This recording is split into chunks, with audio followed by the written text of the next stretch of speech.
આપનું સ્વાગત છે। અન્ય સમાચાર પર નજર કરીએ તો ભાવનગરમાં કોડિયાક પાસે માલેશ્રી નદીના વહેણમાં પેસેન્જર ભરેલી બસ ફસાઈ ગઈ છે। નિષ્કલંક મહાદેવના દરિયા કિનારા નજીક માલેશ્રી નદીમાં આ બસ ફસાઈ છે। કોડિયાક પાસે ધાવડી માતાના મંદિર નજીકની આ ઘટના છે। માલેશ્રી નદીમાં ઘોડાપુરના ધસમસતા પ્રવાહમાંથી પસાર થતા દરમિયાન આ બસ ફસાઈ ગઈ હતી અને તણાઈ ગઈ હતી। જોકે પુલ પર ફસાઈ ગઈ હતી ત્યારે ઘટનાને પગલે મામલતદાર અને પોલીસ સહિત રેસ્ક્યુ ટીમ પહોંચીને ફસાયેલા લોકોને બહાર કાઢવા માટેની જહેમત ઉઠાવી રહ્યું છે। ત્યારે હાલમાં હજુ પણ રેસ્ક્યુની કામગીરી યથાવત છે। મામલતદાર, પોલીસ અને ફાયરની ટીમ ઘટના સ્થળે પહોંચી છે।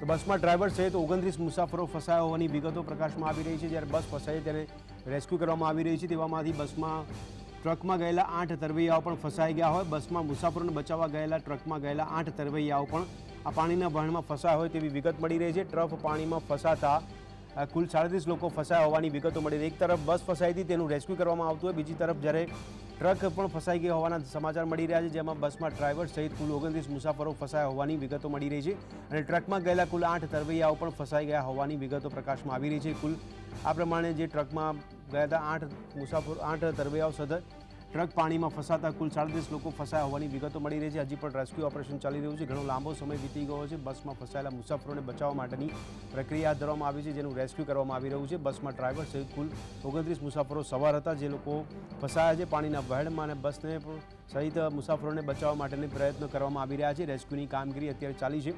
સ્થાનિક તંત્ર દ્વારા અત્યારે રેસ્ક્યુની કામગીરી કરવામાં આવી છે। મામલતદાર, પોલીસ અને ફાયર વિભાગની ટીમ દ્વારા ઘટનાસ્થળ પર પહોંચીને બસમાંથી જે મુસાફરો છે તેમને સહી સલામત બહાર કાઢવાના પ્રયાસ હાથ ધરવામાં આવી રહ્યા છે। આપણે જણાવી દઈએ પ્રમાણે કે બસમાં ડ્રાઈવર સહિત કુલ 29 મુસાફરો હતા અને આખરે જે 8 તરવૈયાઓ ટ્રકમાં ગયા હતા તેમને બચાવવા માટે ત્યારે એ ટ્રક પણ ફસાઈ ગયો છે। તો આજ અંગે વધુ વિગત સાથે અમારા સંવાદદાતા અરવિંદ અમારી સાથે જોડાયા છે। અરવિંદ, જણાવશો અત્યારે સ્થિતિ શું જોવા મળી રહી છે, જ્યારે ટ્રકમાં ગયેલા જે 8 તરવૈયાઓ છે તે પણ ફસાયા હોવાની વિગતો પ્રકાશમાં આવી રહી છે, અત્યારે કેવી સ્થાનિક તંત્રની કાર્યવાહી? ચોક્કસથી જે પ્રમાણે ઘટના બની છે કે તામિલનાડુની જે બસ છે પેસેન્જરો સાથે અહીંયા દર્શન માટે આવી હતી, નિષ્કલંકના મહાદેવના સમુદ્રમાં દર્શન માટે આવી હતી। ત્યારબાદ ત્યારે આજે માલેશ્રી નદીનો જે પાણીનો પ્રવાહ છે, પાણીના પ્રવાહમાંથી આ બસ પસાર થઈ રહી હતી તે સમયે અચાનક જ જે બસ છે તે પાણીમાં ફસાઈ હતી। તેમાં 29 જેટલા મુસાફરો હતા, તે મુસાફરો તમામ બસમાં ફસાઈ ગયા હતા। જોકે તંત્રને જાણ થતાની સાથે જ તંત્ર તાબડતોડ અહીંયા પહોંચ્યું હતું। ઘોઘા પોલીસ સ્ટેશનનો સાથ, ઘોઘા મામલતદાર સહિતના અધિકારીઓ પણ અહીંયા પહોંચ્યા હતા। હાલ જે પ્રમાણેની રેસ્ક્યુની કામગીરી થઈ રહી છે, પાણીનો જે ધસમસતો પ્રવાહ છે, હું દ્રશ્યો બતાવવા માંગીશ સીધા સ્થળ પરથી, જે પ્રમાણે પાણીમાં હજુ પણ આ બસ ફસાયેલી જોવા મળે છે। જે પેસેન્જરો છે તેમને બચાવવા માટે એક ટ્રક પણ મોકલવામાં આવ્યો હતો। આ ટ્રકમાં રેસ્ક્યુના જે માણસો હતા તેને મોકલવામાં આવ્યા હતા। પેસેન્જરોને પણ ટ્રકમાં બેસાડી લેવાયા હતા, પરંતુ અચાનક પાણીના પ્રવાહમાં આ ટ્રક પણ ફસાઈ ગયો હતો, જેના કારણે રેસ્ક્યુની કામગીરી અટવાઈ ગઈ છે। હાલ જે પ્રમાણે નદીમાં ધસમસતા પાણીનો પ્રવાહ આવી રહ્યો છે તેના કારણે રેસ્ક્યુની કામગીરીમાં ખૂબ જ મુશ્કેલી પડી રહી છે। આપણી સાથે ઘોઘાના મામલતદાર ઉપસ્થિત છે, ભાવનગર મામલતદાર, તેઓની સાથે વાત કરવાનો પ્રયત્ન કરશું। કેવી કામગીરી ચાલી રહી, શું સમગ્ર ઘટના છે સાહેબ? હાલ કેવી કામગીરી ચાલી રહી, ઘટના કઈ રીતની બની, શું અપડેટ છે હાલને લઈ? અને 7 વાગે સમાચાર મળ્યા હતા અને ત્યારે હું તરત સીધું સ્થળ ઉપર આવ્યો હતો। સ્થળ ઉપર આવ્યા પછી જ્યારે આ પાણીનો પ્રવાહ અહીંયા અતિશય હતો, પછી એ પેસેન્જરોને બહાર કાઢવા માટે એક અહીંથી ટ્રક મોકલી અને ટ્રકમાંથી પેસેન્જરોને ગાડીમાંથી બસમાંથી પેસેન્જર ટ્રકમાં લઈ લીધા છે અને અત્યારે પાણી ઉતરે એની રાહ જોઈ રહ્યા છે। કેટલા પેસેન્જર હોવાની માહિતી મળી રહી છે અને કેટલો સમય લાગી શકે છે આ રેસ્ક્યુમાં? 30 જેવા પેસેન્જરો છે અને હવે જો વરસાદ થોડો થમી જાય તો સ્થાનિક લોકોને એમના અનુભવ પ્રમાણે કહેવાનું થાય છે કે જો વરસાદ બંધ થઈ ગયો છે તો અડધી કલાકમાં કદાચ પાણી ઉતરી જશે તો આપણે એમ કેમ એમને પાછા લાવીએ। આ સિવાય રેસ્ક્યુ માટે કોઈ ટીમને NDRF, SRG કોઈને બોલાવવામાં આવ્યા છે કેમ? ફાયર ફાઈટરની ભાવનગર નગરપાલિકામાંથી ફાયર ફાઈટરની ટીમ અને બધા એ સાથે તરવૈયાઓની બધી ટીમ અહીંયા સ્થળ ઉપર હાજર જ છે। માનનીય કલેક્ટર સાહેબ છે, પ્રાંત સાહેબ છે, કમિશનર સાહેબ છે, SP સાહેબ છે, બધા જ ટોપ લેવલના અધિકારીઓ અહીંયા સાહેબ, જે પ્રમાણે રેસ્ક્યુની કામગીરી છે, કેવી મુશ્કેલી પડી રહી છે, શાના કારણે મુશ્કેલી પડી રહી છે? આમાં નદીનો પ્રવાહ છે, પ્રવાહના કારણે કે હવે જો એમાંથી આપણે દોરડું લાઈન નાખીએ અને એમાંથી જો દોરડાથી ખેંચવા જઈએ અને કદાચ કોઈનો હાથ તૂટી જાય તો એ બીકે એમને અત્યારે ત્યાં હાલ પૂરતા ત્યાં સલામત ઉભા છે અને પાણી ઉતરવાની આપણે રાહ જોઈએ છીએ. અચ્છા, જે મુસાફરો છે તેમાંથી કોઈને જાનહાનિ કે એવું કઈ થયું? ના, અત્યારે એવું કોઈ નથી. અત્યારે મુસાફરો બધા સુખ શાંતિમાં છે અને અમને કોઈ ચિંતાજનક હાલ નથી. શું લાગી રહ્યું છે ક્યારે પાણી ઉતરી શકે જો વરસાદ અટકી જાય અને કદાચ વરસાદ વધે તો કેવી પરિસ્થિતિ સર્જાય? હવે ગામ લોકોને અહીંયા સ્થાનિક સરપંચ અને ગામ લોકોનું કહેવાનું થાય છે કે અત્યારે વરસાદ હવે રોકાઈ રહ્યો છે તો કદાચ 2 કલાકમાં પાણી ઉતરી જશે અને એમનો જીવડો આવે. કદાચ વરસાદ વધે, પાણીનો પ્રવાહ વધે તો તંત્ર દ્વારા શું કરવામાં આવ્યું? એ માટે અમે અમારી ટીમ અહીંયા તરવૈયાની ટીમને બધી તૈયાર જ છે અને જરૂર પડે એમનો ઉપયોગ કરીશું.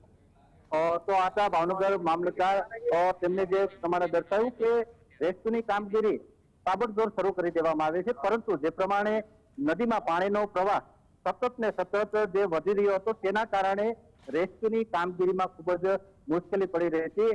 તમે આ દ્રશ્યોમાં જોઈ શકો છો જે પ્રમાણે બસ છે તે હજુ પણ પાણીમાં ફસાય છે. બસમાં રહેલા પેસેન્જરોને બચાવવા માટે જે ટ્રક મોકલવામાં આવ્યો હતો, આ ટ્રકમાં પેસેન્જરોને બેસાડી દેવામાં આવ્યા. ટ્રક જ્યારે બહાર નીકળી રહ્યો હતો ત્યારે તે સમયે ટ્રક પણ આ ધસમસતા પાણીના પ્રવાહમાં ફસાઈ ગયો હતો, જેના કારણે પેસેન્જરો હજુ ત્યાં જ ફસાયેલા છે. માત્ર બસમાંથી તેઓ ટ્રકમાં ટ્રાન્સફર થયા છે. જોકે તમામ પેસેન્જર છે તે હાલ સુરક્ષિત છે. પાણીનો પ્રવાહ ઘટવાની તંત્ર રાહ જોઈ રહ્યું છે. જોકે વરસાદ પણ અટકી ગયો છે, જેને લઈને લાગી રહ્યું છે કે જો કુદરત સહકાર આપે તો પાણીનો પ્રવાહ અટકી જાય. પાણીનો પ્રવાહ ઓછો થવાની સાથે જ જે ટ્રક છે, બસ છે તેને બહાર કાઢી લેવામાં આવશે. હાલ ભાવનગર ફાયર વિભાગની ટીમ પણ પહોંચી ગઈ છે. તંત્રના તમામ જે ઉચ્ચ અધિકારીઓ છે તેઓ પણ ઘટના સ્થળે હાજર છે અને રેસ્ક્યુની કામગીરી સતત ને સતત ચાલી રહી છે.